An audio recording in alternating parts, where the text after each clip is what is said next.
नमस्कार दोस्तों, हम हैं मेहरखेड़ी। काला पीपल तहसील के अंतर्गत गांव आता है और आज हम एक मेहरखेड़ी में आए हैं। हमें सूचना मिली थी कि काशी भाई जो कि 75-80 करीबन उनकी उम्र आपको लग रही हैं और उन्होंने टीका लगवाया है वैक्सीन का, कोरोना का। तो जैसे हमें खबर मिली थी तो उसके माध्यम से आज उनसे जानना चाहेंगे कि बहुत सारे लोग टीका लगाने से डर रहे हैं वैक्सीन के। तो उस डर को, इन्होंने उस कोरोना के डर को कैसे जीता, ये हम उनसे जानेंगे। तो माता जी, आपने टीका लगवाया, कैसा लगा आपको? मजे कर गया था। उसके बाद क्या हुआ? वो का 2 दिन बाद हमारे गोटी गोटी मांस बन गए और हल्की बुखार आ गई, पर आज ही हो गई नहीं तो। तबीयत खराब हो गई नहीं? उसके बाद फिर इलाज वगैरह कैसा क्या किया? कहीं नहीं किया इलाज वगैरह। अच्छा। हमारे वहाँ पे ट्रेन भी चल रही है पूरी तरह, कहीं भी दिखाई हुई है उनका सुझाव। अच्छा, कितने दिन तक आप बुखार रहा? 1 महीने। 1 महीने तक आपका बुखार रहा और आपने घर पे इलाज किया? हाँ, हमारे को इलाज चल रही है हमारे। अच्छा, तो ये हिम्मत कैसे ही आपके अंदर? ये भगवान ने बंदा कहीं कर दी। भगवान ने बंदा दी हिम्मत, नहीं तो ब्याह था अपना घरे, हमारे मालूम नहीं है ब्याह की काय की भी बाना बानी होया ने कि माता बाबू पूजे लाड़ा लाड़ी आ गया, पर हमारे मालूम नहीं है कि कहीं हुए हुए।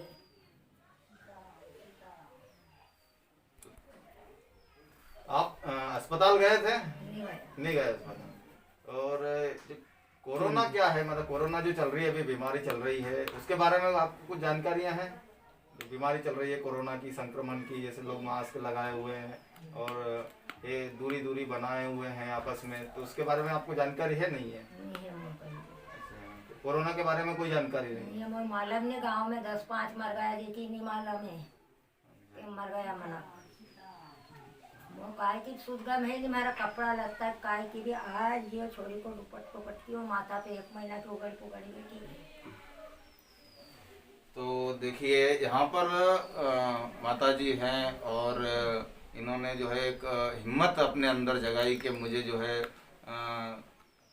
हम शुक्रिया अदा करें चाहें ऊपर वाले का, ईश्वर का, कि उन्होंने उनका शुक्रिया अदा करा कि ईश्वर ने हमें हिम्मत दिलाई और हमने हिम्मत रखी और इस बीमारी को जो है जीता है।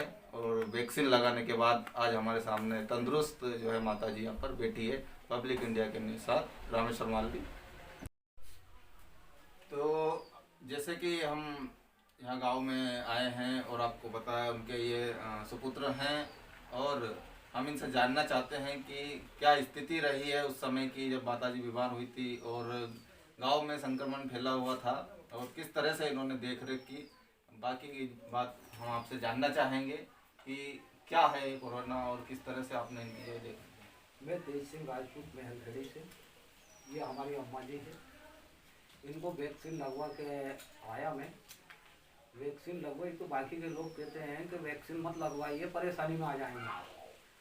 वहाँ के लोग को वो मर गए वैक्सीन लगने के बाद में, वो बीमार पड़े हैं। बाकी मैंने ध्यान नहीं देते हुए बोले कि वैक्सीन सबसे पहला काम है, यदि प्रशासन ने बना के इस वैक्सीन को भेजा है और डॉक्टर ने, तो इसको लगवाना चाहिए। माता जी को 2 दिन तक बुखार आई, फिर धीरे धीरे इनका मांस जकड़न आया इसमें। मैं सिर्फ इनको पैरासीटामोल गोली, हार्ट की पेशेंट है, तो मैं पहला डॉक्टर की सलाह लेने के पहले कोई गोली दवाई नहीं देता हूँ। डॉक्टरों से भी मैंने सलाह ली तो उन्होंने कहा कि आप सरकारी हॉस्पिटल में हैं। इनको खांसी भी चलती थी हल्की सी, बुखार भी आ रही है, तो बोले कि सर मैं तो फालतू नहीं ला सकता उनको, जो धोखा सबसे ज़्यादा कोरोना के पोजिशन में नहीं आ रही। तो मैंने कि सर आप बताइए मैं क्या करूं, तो आप भर्ती करवा दीजिए, खांसी चल रही है और उन्हें के बुखार है, उनको तो कोरोना हो सकता है। तो बोले कि डॉक्टर साहब की भी नहीं मानना चाहिए, अपनी अम्मा जी तो वृद्ध हो चुकी है और इनको मेरे को एक भी लक्षण ऐसे नज़र नहीं आ रहे जो कि कोरोना के हो सकते हैं। क्योंकि कोरोना के 11 लक्षण मैं जानता हूँ, तो 11 के हिसाब से इनके अंदर कोरोना का मेरे को एक भी नज़र नहीं आया था। मैंने आधी पैरासीटामोल गोली देता रहा इनको, जैसे ही इनकी बुखार उतरती पानी पिलाता रहा, करीबन इन्हें 6-7 दिन तक भोजन व्यवस्था भी इनकी दूर रही। कभी मैं इनको बिस्कुट खिलाता था, कभी इनको घूगड़ा खिलाता था। फिर ये धीरे धीरे करके और अपनी रोटी की पोजीशन पे आ गई। आज 2 रोटी आराम से खा लेती है, 2 सुबह 2 शाम, और कोई प्रॉब्लम नहीं है। अभी अपने गांव में कितनी जो है मौतें हुई है, मतलब जो अन्य सालों का 2 साल पहले का आंकड़ा को हम देखें और इस साल का अगर आंकड़ा देखें तो इसमें तो अधिकतर वृद्ध ही गए हैं, 4 से 5 गए हैं, जिनकी उम्र करीबन 80-85 साल की होगी। और जैसे संक्रमण गांव में फैल रहा है, जैसे हमने देखा तो हो गया होगा है आखिर तो कि भी। संक्रमण गांव में फैल रहा है हाँ। और उस स्थिति में जो है लोगों की गांव में जागरूकता नहीं थी। तो उस स्थिति में आपने किस तरह से इनको जो अफवाहें थी उनसे कैसे दूर रखा? अफवाहों जो फैल रही है गांव में, टीके को लेकर फैल रही है, वायरस को लेकर फैल रही है, इसके बारे में इसका मैं दरवाजे में इनके खाट बिछा रखता था, तो क्या हवा से लौटी रहे और बाकी पब्लिक को देखती रहे तो मन लगा रहे। तो जो भी इंसान इनकी खबर लेता तो माँ साहब तुमने वैक्सीन क्यों लगवा ली, वो वहाँ की जगह मर गए, वो वहाँ मर गए।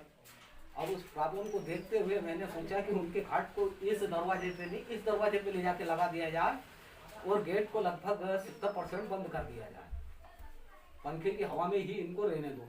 तो इनके अंदर मनोबल बढ़ा, बाहर की सूचनाएं इनसे बाहर रखी और इनका मनोबल बढ़ा और आज ये कंप्लीट होके बैठी है। तो देखिए कहीं ना कहीं हम जाते हैं और गांव में हमने देखा है कि एक मनोबल ही वो आत्मबल हमारा है जिससे हम इस बीमारी से जो है लड़ सकते हैं।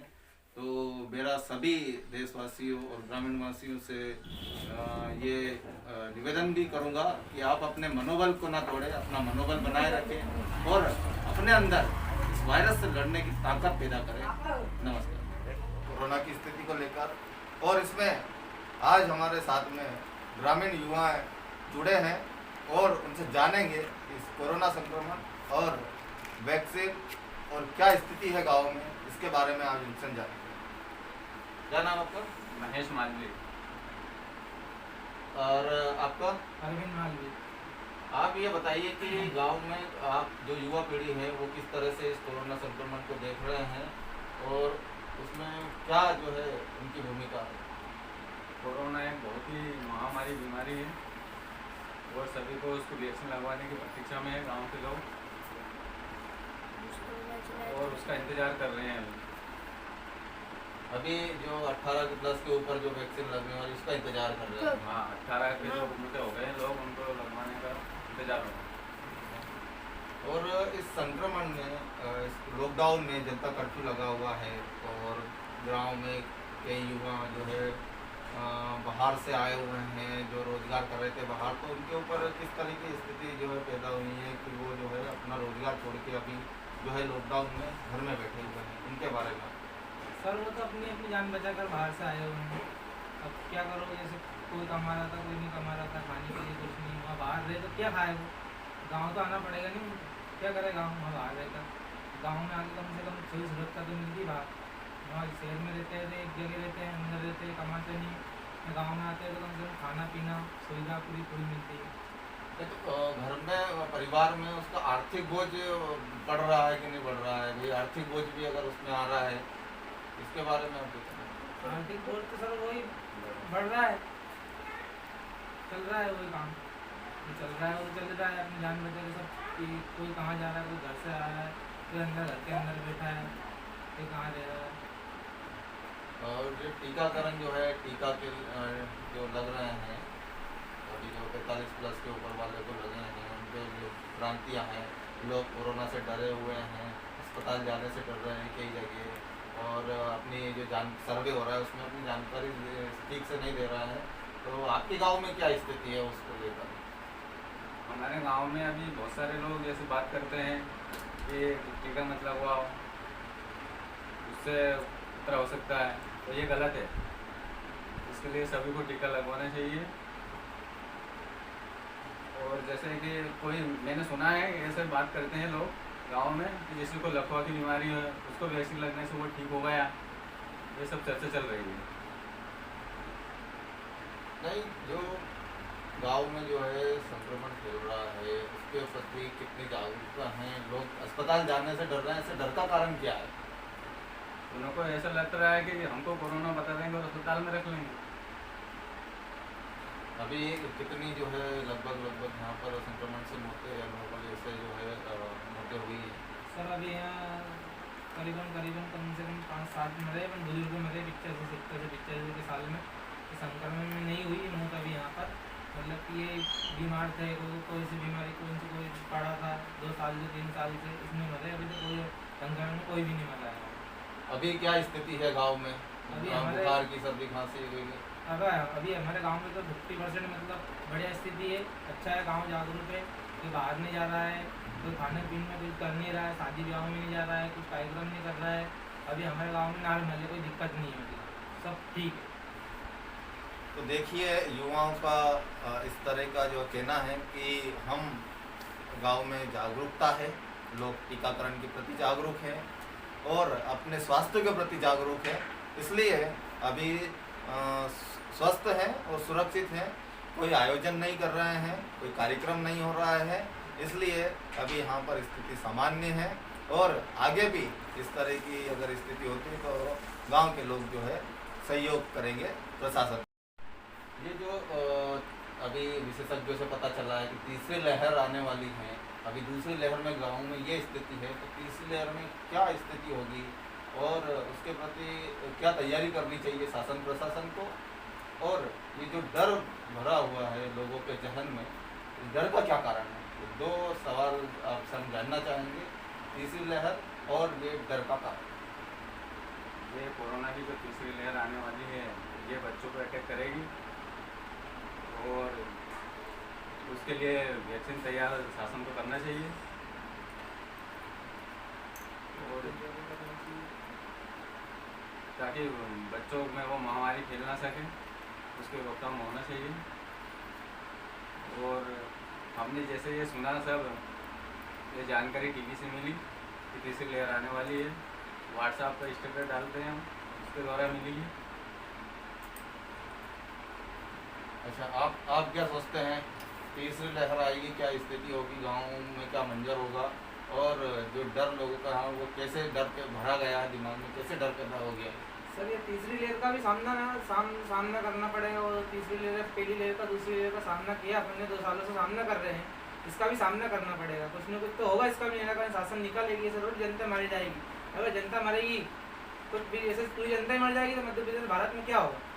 कुछ नहीं होगा। क्या व्यवस्था करनी चाहिए ग्रामीण स्तर पर? ग्रामीण स्तर में सर व्यवस्था करनी चाहिए, सरकार को इतने हॉस्पिटल खोलना चाहिए ग्रामीण में, या फिर डॉक्टर को पहुँचाना चाहिए घर पे, या कुछ भी करना चाहिए उनको व्यवस्था।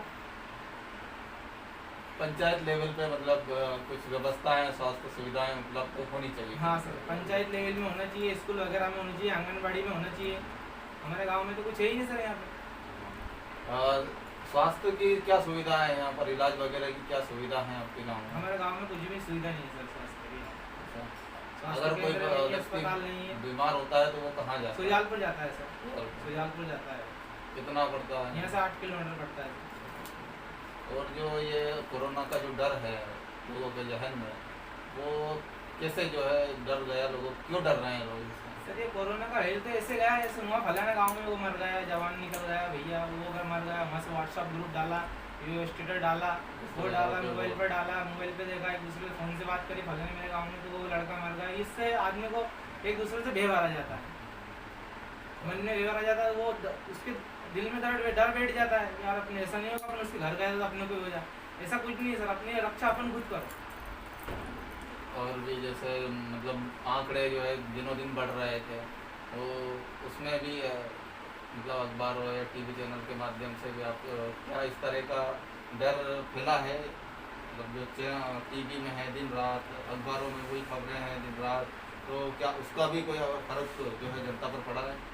हाँ सर, पड़ा है ना फर्क, जनता पे तो पड़ा है ना। डर तो हर इंसान को बैठता है ना। अभी आप अपन यहाँ बैठे हैं, आप आए बाहर से, या माता जी बैठी यहाँ पर, अपन आए और जाकर घर बीमार हो गए, यार हम तो माता जी के घर गए तो इसलिए बीमार हो गए, ये तो डर भरा जाता है सर हर इंसान को। तो ये हमारी दिमागी सोच पर निर्भर करता है, हमारी मानसिक संतुलन पर निर्भर करता है कि हम क्या सोचते हैं। तो आप सभी स्वस्थ रहें, सुरक्षित रहें और इस डर को अपने दिमाग से और अपने दिल से निकालें। और हम जब तक हमारा जिस डर हमारे दिमाग से नहीं निकलेगा इस कोरोना का, हम कभी भी नहीं जीत पाएंगे। इसलिए अगर इस कोरोना से, इस वायरस से हमें जीतना है तो हमें आत्मबल हमें बढ़ाना होगा और हमारे शरीर को और हमारे शरीर के साथ साथ हमारे दिमाग को भी हमें मजबूत करना पड़ेगा, तब जाके हम यहाँ से इस जंग से जीत पाएंगे। धन्यवाद। खबर पसंद आए तो लाइक करें, शेयर करें और कमेंट्स करके अपना सुझाव अवश्य दें। आपके क्षेत्र की लेटेस्ट अपडेट पाने के लिए अभी चैनल को सब्सक्राइब करें।